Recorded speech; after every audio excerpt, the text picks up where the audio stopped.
welcome. It is Lisa from Lisa's Paper Hearts. For those of you following along, this is my butterfly journal. This is video number 3, and I've been doing pages of the journal. This is inspired by a Paige Taylor Evans class. My journal number 1 gives you that introduction and kind of some of the pages I already had done and started. Gives you the framework for this whole base. And then the pages I've done so far are these. This is the page I did in the last video if you didn't watch it. This is my life. I did some journaling there. It's a little bit subtle. I'll bring it a little bit closer so you can see it. There's the lens. I did it with this kind of golden rose gold pen to go with that rose gold there. Make it a little subtle, but it is nice and it is readable. So with that, I wanted to do the next page, and I have my 10-minute timer. We'll flip that over. I like to keep the videos short. I think more people can digest them in a short amount of time. For this page, I went through before the video actually and separated out my pictures to make sure I'd have enough to get all the way to the end. In some cases I have enough for only one picture. Some occasions I can do 2 pictures on a page, right? But I didn't want to do 2 and then you have bunches with 2 and then not have enough to finish. So with that, this picture kind of complements this one, right? A little bit different background, but my mom and my son doing something very similar. And as a reminder from last time, I kind of lay it out where I think I want it on the page. And then I'll flip it and just use a pen to outline where I'm going to cut it off. I just want to make sure I'm not getting any faces in there. I think it should be okay. No face right there, right? Nope. Okay. I want to ink up this thread either, but I don't think it would really matter if it got inked up too much. All right. So there is that kind of outlined piece. As a reminder, I did mixed media on here. This is actually I think it's Tim Holtz Crackle medium. And I mixed some aqua blue paint into it, I think, to give it that kind of aqua color. You can see it's a little bit crackled, so it's really, I think, really pretty. And over here, this is an aqua color, and this is a stencil. And this is, I think, Nouveau glitter paste. So fun stuff, and it's kind of holographic, so it's very eye-catching and fun. And I like the aqua because my son's wearing this aqua shirt. I feel like it helps kind of pop that out a little bit more. And then when I cut, I'm cutting inside. I can actually hold it up to the light too. I'm cutting it inside the line because I cut right along the edge. But I want to make sure when I put this in that you can still see some of this pretty stitching. The stitching takes a while. It's a really pretty kind of framing accent. So I don't want the pictures to go over it. So when you see me cutting, if you're wondering why I'm cutting so much of that inside the line, that is why. I'm actually going to just round these corners a little bit just to soften it up. Hold it up here again, making sure I'm not cutting anyone's face out of anything. That would be unfortunate, but these lines all look well within the boundaries. This one's a little close to my son's face, but still should be fine.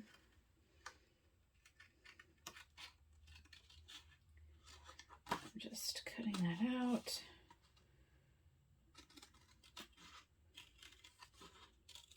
Again, doesn't have to be perfect. All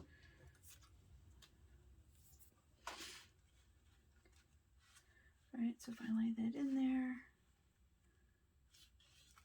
it's pretty good. And then I always like to kind of eyeball it. Like here, I want to actually go in a little bit more here, because of where I'm going to end up putting it now this time. There we go. It's pretty good. And then I think I'm going to cut off some of my son because he's covering up a lot of my texture there. I can even slide this up a little bit. I might cut some more off the back here. All right, so once I kind of get it generally in place, I like to trim a little bit more off just to get us to a good spot. So now he's almost like butterfly wing shaped, right? That's kind of fun. All right, now lets me maintain some of that pretty pattern that's down here. I might even cut a little bit of, let's round this a little bit more and cut a little bit more of this off here.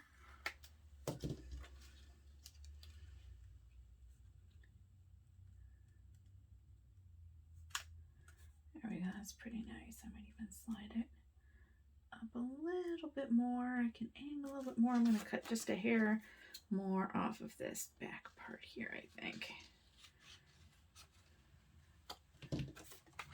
There we go. This is probably the fussiest part of the whole thing, if you ask me. And maybe a little bit right here.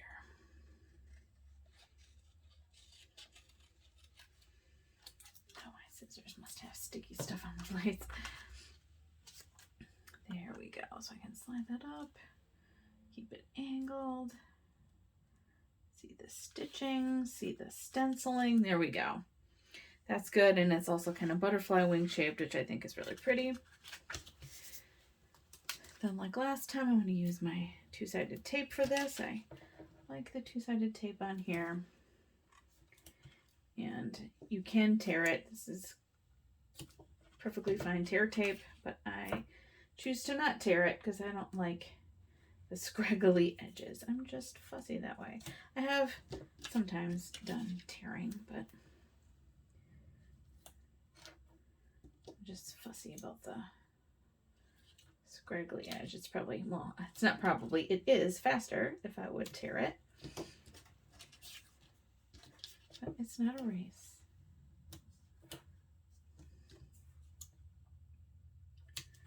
All right, and sometimes I'll do a mix of tape and glue if I want to have something sit down. There's also a really good method, and I could even do that, is with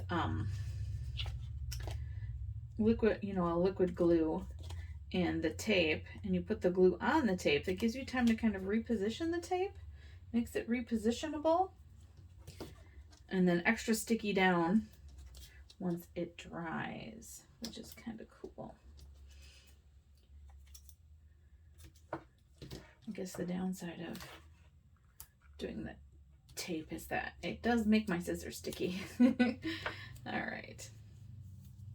So you like to kind of press that down, make sure it's nice and stuck down. You can see I keep this leather cover on my desk because I want to not have all these. I do a lot of splotching, lots of paint splashing, I guess you might call it. And I don't want to get the paint all over my desk, which I was doing. So I got this leather thing really cheap on Amazon, and now it keeps the top of my desk from getting any more paint splotches on it than what it already had. There's probably other, I do use those like paper pads, but I don't know, it still feels like I end up getting that all over. So this is just kind of like a second layer. It's much wider than those paper pad sheets. I'm going to put this down, and ribbon with a Kleenex is nice. It slides over really well. It keeps you from getting fingerprints on it, cleans up any fingerprints that are already on it, which is nice. I feel like the word explore would be cool on here, and I think I can put it far enough out where, where I don't have to cut it, which I like. And I like to use this glue. This bottle's kind of junked up because I've had it a long time and I keep refilling it. But this is Art Glitter clear glue. There's no glitter in it. That's just the brand name. I know lots of journal people and craft people use it. And I like it because it sticks really well. It dries fairly fast, but slow enough that it has a little bit of use time. And it has this nice fine tip on the bottle, which is super handy when you're doing this detailed kind of stuff like this. I use tacky glue a lot too, glue stick, right? It just kind of depends on what I'm doing, but this is perfect for the very fine details like these dies. Okay, so let's get it kind of back on here. I might shift a little bit, but the glue dries clear, so it's okay if I have to move it a little. I don't know how well it's going to stick on that embossing paste or glitter paste. I might end up needing a stronger glue over there, but we'll see. So hold it down for a second, or thicker. It's not too bad, but I do think I'm going to end up needing just a little bit of this. If I had collage medium, which I think I probably do, I just don't have it handy. Collage medium would work really well too, because it's a little bit thicker. So you have to use something thicker to be able to grab into that glitter paste, because it is, right, you can hear it's textured, it's not smooth. Like these stickers, if I was doing these, well, other than being plastic, they're smooth. But this glitter paste is not smooth. There's a little bit of glue seeping over, but again, it's going to dry clear, so that will be fine. There, that really stands out. It pulls that orange out of there, which I like. Then, let's see. So I don't know to think about what I want to do here. That's kind of pretty. Again, that's a Tim Holtz, I think, butterfly. This one's kind of pretty. That's a lot of butterflies on one page, though. What else could I do here? That's kind of pretty, but then the stem is pretty hidden, which I don't like so much. Oh, I do have these cute mushrooms. Those are kind of fun. Those could be popped up. That would be kind of interesting. Then I still have lots of space down there. Let's see, we've got stickers and things, but none of them were grabbing me for that page. I do have some of these cool, like I could do a shape like this and then cut that out. That would be kind of fun, but I feel like I need to put something over the top of that yet. And I'm out of my 10-minute time, but I'm not quite done. So I'm just going to go for another minute here while I figure this out.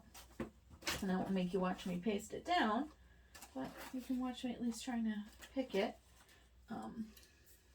I like pulling this orange out. It's kind of the theme I'm going with here. So maybe some leaves and feathers is what I'm thinking. Like that. That's kind of fun. And then something in the middle there of a different color. So there you have it. Tune in and I'll show you what this page looks like once I've finished it up. Thanks.